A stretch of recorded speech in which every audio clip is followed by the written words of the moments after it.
இது மகிமை நேரம். மகிமை டிவி நேயர்களுக்கு என் அன்பின் வாழ்த்துக்கள். கடந்த 3 நாட்களாக நாம் தியானித்தோம். நாம் தேவனுடைய கையில் விலையேற பெற்றவர்கள் என்பதை பார்த்தோம். இரண்டாவதாக நம்முடைய ஆத்துமா தேவனுடைய கையில் விலையேற பெற்றதாக இருக்கிறது என்பதை பார்த்தோம். மூன்றாவதாக நமக்காக சிந்தப்பட்ட இயேசுவின் இரத்தம் விலையேற பெற்றது என்பதை பார்த்தோம். இன்றைக்கு நம்முடைய கையில் இருக்கக்கூடிய வேத புஸ்தகத்தில் கொடுக்கப்பட்டுள்ள தேவனுடைய வாக்குத்தத்தங்கள் வசனங்கள் விலையேற பெற்றது அப்படின்னு சொல்லி பார்க்க இருக்கிறோம். அதற்கு ஆதாரமாக 2 பேதுரு 1ஆம் அதிகாரம் 4ஆம் வசனம், திவ்ய சுவாபவத்துக்கு பங்குள்ளவர்கள் ஆகும் பொருட்டு மகா மேன்மையும் அருமையுமான வாக்குத்தத்தங்களும் அவைகளினாலே நமக்கு அளிக்கப்பட்டிருக்கிறது. தேவன் நமக்கு அழகான வேத புத்தகத்தை தந்திருக்கிறார். அந்த வேத புத்தகத்துல நிறைய வசனங்கள் இருக்கிறது. சில வசனங்கள் எச்சரிக்கிறதாகவும், சில வசனங்கள் குணமாக்குகிற வசனங்களாகவும், சில வசனங்கள் குடும்பத்தில் இருக்கிற பிரச்சனைகளை நீக்கக்கூடிய வசனங்களாகவும், சில வசனங்கள் நம்மை வழி நடத்துகிற வசனங்களாகவும், இப்படி பல விதத்துல நமக்கு என்ன செய்கிறது, வாழ்க்கையில் வரக்கூடிய ஒவ்வொரு பிரச்சனைகளுக்கு தீர்வு வேதாகமே. அந்த வேதாகமத்தை நாம் வாசிக்கும் போது அதில் இருக்கிற வசனங்கள் நமக்கு தேவையான ஒரு ஆகாரமாக இருக்கிறது. ஒரு நாளைக்கு நாங்கள் 3 நேரம் உணவுகளை உட்கொள்கிறோம் அப்படின்னா, அந்த 3 நேர உணவுகளில் ஒரு நேரம் சாப்பிடாட்டினா நமக்கு ஒன்று செய்யாதுன்னு நினச்சிக்கிடுறோம். ஆனால் அதோடைய பாதிப்பு முதல்ல தெரியாது, ஆனால் பின்னாடி இருக்கும். அதே போல் இந்த சரீரத்திற்கு இவ்வளவு நம்ம என்ன செய்யும் பிரயாசப்படும் போது நம்முடைய ஆத்துமா அனுதினம் நம்ம அந்த வேத வசனங்களை உட்கொள்ளாவிட்டால் முதல்ல ஒன்றும் செய்யாத மாதிரி இருக்கிறோம். பின்னாடி அது ரொம்ப பின்தங்கிய நிலைமையில அது பலனற்று போய் ஒரு செத்து போனதாக மாறிவிடுகிறது. அப்போ வேத வசனங்கள் விலையேற பெற்றது. அது நம்முடைய கரங்களில் கொடுக்கப்பட்டிருக்கு. அதை வாசித்து தியானிக்கும் போது நாம் பலனடைகிறோம். சரீரம் பலவீனப்படும் போது கூட ஆவி உற்சாகமாக இருக்கும்போது தேவன் நம்மளை எடுத்து என்ன செய்கிறார், நிறுத்த வல்லவராக இருக்கிறார். அப்போஸ்தலனாகிய பவுலை பாருங்க, அழகாக சொல்லுகிறார் பாருங்க, எனக்கு என்னை பலப்படுத்துகிற கிறிஸ்துவினாலே எல்லாவற்றையும் செய்ய எனக்கு என்னது உண்டு, பலன் உண்டு. என்னை பலப்படுத்துகிற கிறிஸ்துவினாலே எல்லாவற்றையும் செய்ய எனக்கு பலன் உண்டு. அப்போ அவருடைய பலவீனம் அவருக்கு ஒன்று செய்ய முடியாத ஒரு சூழ்நிலை இருக்கும்போது கூட, அவருடைய பலவீனம் அவருக்கு ஒரு முள்ளாய் இருக்கும்போது கூட அவர் இந்த வார்த்தையை சொல்லி அவர் என்ன செய்கிறார், தைரியப்பட்டு அவர் என்ன செய்கிறாரு, போராட்டத்தை போராடினேன், ஓட்டத்தை முடித்தேன், விசுவாசத்தை காத்துக்கொண்டேன், இது எனக்காக என்ன செய்கிறது, கடைசியாக நீதியின் கிரீடம் வைக்கப்பட்டிருக்கிறேன்னு சொல்லி அழகாக ஒரு சாட்சியாக என்ன செய்கிறாரு, சொல்லுகிறார். இன்றைக்கும் தேவன் நமக்கு கொடுத்த ஒவ்வொரு வாக்குத்தத்தத்தையும் வார்த்தையும் நம்ம தியானிக்கும் போது சில வார்த்தைகள் நம்மையும் பலப்படுத்துகிற ஒரு உணவாக நமக்கு என்ன செய்கிற இருக்கிறது. இப்பேற்பட்ட ஒரு விலை மதிக்க முடியாத ஒரு விலையேறப்பட்ட வசனங்கள் நமக்காக தேவன் தந்திருக்கிறார்.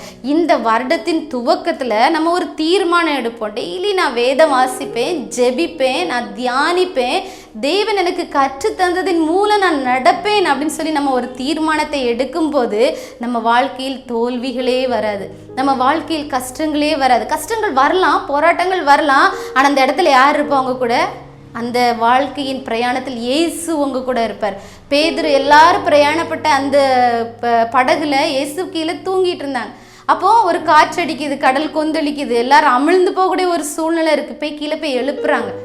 எழுப்பும்போது சொல்கிறாங்க, நாங்கள் மடிந்து போகிறோமே அப்படின்னு சொல்கிறாங்க. அப்போ கேசு என்ன செய்கிற, காற்றை பார்த்து இறையாதே, கடலை பார்த்து அமைதியாருன்னு சொல்கிறார். அதே போல் நம்ம வாழ்க்கையில் போராட்டங்கள் பிரச்சனைகள் இருக்கும். நம்ம தேவனை நோக்கி கூப்பிடும்போது அவர் தந்த வசனத்தை கூறி நாம் தேவனை நம்ம அழைக்கும் போது நம்முடைய வாழ்க்கையில் இருக்க போராட்டங்கள் எல்லாம் அப்படியே சால்வ் ஆயிரும். அப்போது தேவன் நம்மோடு இருக்கிறதுக்கு நம்ம ஒவ்வொரு நேரமும் எவ்வாறு அணுக வேண்டும் அவரைன்னு சொல்லி பார்க்கும்போது நமக்கு இந்த வேத வசனங்கள் நம்ம கையில் கொடுக்கப்பட்ட ஒரு விலையேற பெற்ற ஒரு பொருளாக இருக்கிறது. இந்த விலையேற பெற்ற பொருளை நம்ம பயன்படுத்தணும். சிலவங்க பாருங்க, நல்ல விலை கூடின பட்டு சேலையை வாங்கி அப்படியே ஒரு நாள் கட்டிட்டு அப்படியே வச்சிருவாங்க. 20 வருஷம் கழிச்சு பார்த்தீங்கன்னா அது இத்து போகும். அதுக்கு பிறகு அதை பயன்படுத்த முடியாது, அப்புறம் தூர தான் போடணும். அதே போல் நாமும் கிடைக்கப்பட்ட வசனத்தை நம்ம பயன்படுத்தாமல் இருந்தோம்னா நம்ம ஆத்மா இத்து போயிடும்.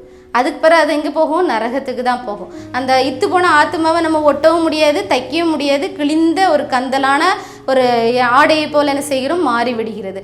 அதனால நம்ம என்ன செய்யணும் அப்படின்னா, வேத வசனத்தை நாம் கையில் கொடுக்கப்பட்ட வேத வசனங்களை தியானித்து அதன்படி நடக்கும்போது நம்முடைய ஆத்மா எப்படி இருக்கும், ஒவ்வொரு நாளும் தெய்வ சாயலை தரித்து கொண்டதா என்ன செய்யும் இருக்கும். பாருங்க, ஆபிரகாம் லிங்கனை பற்றி உங்களுக்கு எல்லாருக்கும் தெரியும்.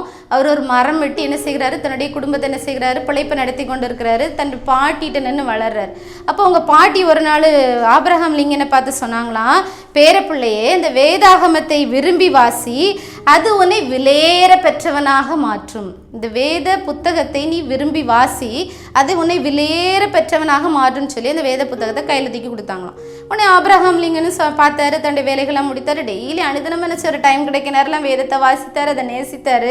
பார்ப்போம், நமக்கே தெரிஞ்ச ஒரு பெரிய இது உண்மையானது.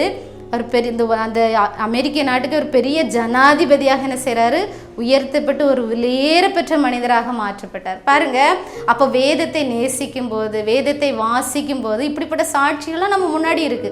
நம்ம அதை கை கொள்ளும் போது உயர்த்தப்பட்டாங்க.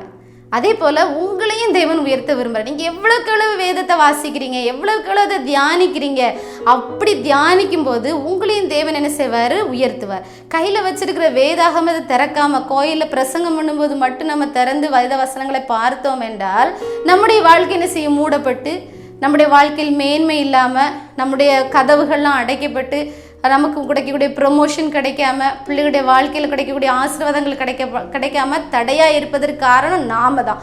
இதை விட்டுட்டு கடவுளை என்ன ஆசீர்வதிக்கல, அவனை ஆசீர்வதிச்சிருக்கார், இவனை ஆசீர்வதிக்கார் பார்க்குறதும் நம்ம என்ன விட்டுட்டு நம்ம கூட இருக்கக்கூடிய அந்த வேத வசனங்களை நம்ம என்ன செய்யணும், தியானிக்க வேண்டும். அந்த வேத வசனங்களை நம்ம திறந்து வாசிக்கணும், அதன்படி நடக்க வேண்டும். அது நம்முடைய பாதைக்கு வெளிச்சமாக என்ன செய்கிறது இருக்கிறது, நோய்களை குணமாக்குகிறது, உங்களுக்கு ஒவ்வொரு நேரத்தில் என்ன செய்ய வேண்டும் என்பதை போதித்து வழி நடத்துகிறது. அப்போ நீங்கள் இன்றிலிருந்து ஒரு தீர்மானம் எடுங்க, இந்த புதிய வருடத்தில் நான் என்ன செய்வேன், வேதத்தை திறப்பேன், வாசிப்பேன். சும்மா நான் 10 அதிகாரம் 20 அதிகாரம் வாசிச்சேங்கிறதுக்குள்ள அதை தியானிப்பேன். அதில் கடவுள் என்னோடு பேசுவார். பேசும்போது நம்ம காத்திருக்கணும். நான் ஒரு பெரிய கலெக்டர் வீட்டுக்கு போகிறோம், எம்எல்ஏ வீட்டுக்கு போகிறோம், அவங்க வீட்டுக்கெலாம் போகிறதுக்கு முன்னாடி நம்ம எவ்வளோ நேரம் காத்திருக்கோம், ஒரு இன்டர்வியூக்கு கூட எவ்வளோ மணிக்கூர் காத்திருக்கோம். அப்போ தேவன் நம்மோடு பேசுவதற்காக ஒரு 2 நிமிஷம் பைபிள் வாசித்தாலும் தேவன் அவங்களோட பேச மாட்டார். காலையிலே எழும்பி அவருடைய பாத்தில் நம்ம காத்திருக்கோம். அதிகாலை என்னை தேடுகிறவர்கள் என்னை கண்டடைவார்கள்னு சொல்லி எழுதப்பட்டிருக்கிறது. நீங்கள் பைபிளை வாசி தியானிக்கும் போது தேவன் உங்களை மெல்லிய சத்தத்தில் பேச, ஒவ்வொருத்தருக்கும் ஒவ்வொரு அனுபவம் இருக்கும். அப்படி பேசும்போது அதன்படி நீங்கள் நடக்கும்போது நீங்களும் ஒரு விலையேற பெற்ற ஒரு பாத்திரமாக இந்த ஆண்டு தேவன் உங்களை என்ன செய்வார், உயர்த்துவார். அப்போ நம்ம கிட்ட இருக்கிற குறைவை களைவோம், கொடுக்கப்பட்ட ஒவ்வொரு காரியங்களையும் நம்ம பயன்படுத்துவோம். தேவனுடைய காரியங்களில் நம்ம என்ன செய்வோம், நிலைத்து நிற்போம். அப்படி செய்யும் போது நம்ம என்ன செய்வோம், வாழ்க்கையில் உயர்த்தப்படும். கண்களை மூடி ஜெபிப்போமா? அன்புள்ள ஏசப்பா, அந்த அருமையான வேலைக்காக நன்றியோடு துதிக்கிறோம். நீங்கள் எங்களுக்கு கொடுத்த வேதத்துக்காக உங்களுக்கு நாங்கள் நன்றி செலுத்துகிறோம் தகப்பனே. ஒவ்வொரு வீட்டிலும் எங்களுக்கு கொடுக்கப்பட்ட வேதத்துக்காக நன்றி செலுத்துகிறோம் தகப்பனே. வேத புத்தகங்கள் இல்லாத மக்களுமே நோக்கி தேடும்போது அந்த வீடுகளுக்கு சென்று வேத புத்தகங்கள் கிடைக்கத்தக்கதான், வாக்கு தத்தங்கள் கிடைக்கத்தக்கதான் என் கிருபை பாராட்டும்படிக்காக ஜெபிக்கிறேன் தகப்பனே. அப்பா, உடைய வேதத்தில் 7000 வாக்கு தத்தங்களை தகப்பனே நீர் எழுதி வைத்திருக்கிறீரே ராஜா. இந்த வாக்கு தத்தங்கள் எங்களுக்காக எழுதப்பட்டவைகள் ராஜா. அந்த வாக்கு தத்தங்களை நாங்கள் சுதந்திரித்துக் கொண்டு இந்த வருடம் முழுவதும் நாங்கள் தகப்பனே சந்தோஷமாக இருக்கத்தக்கதாக தேவன் கிருபை பாராட்டும்படிக்காக ஜெபிக்கிறேன். அந்த 12 மாதத்திலையும் தகப்பனே அப்பா, எங்களுக்கு ஒவ்வொரு மாதமும் தகப்பனே, ஒவ்வொரு நாளும் தகப்பனே ஒரு விசேஷித்த வாக்கு தத்தத்தினால் நிரப்பி இந்த பிள்ளைகளோடு நீர் பேசுவீராக, இந்த பிள்ளைகளை வழி நடத்துவீராக. அர்ப்பணிக்கிற ஒவ்வொரு பிள்ளைகள் மீது உடைய அபிஷேகம் இறங்கும்படிக்காக ஜெபிக்கிறேன் தகப்பனே.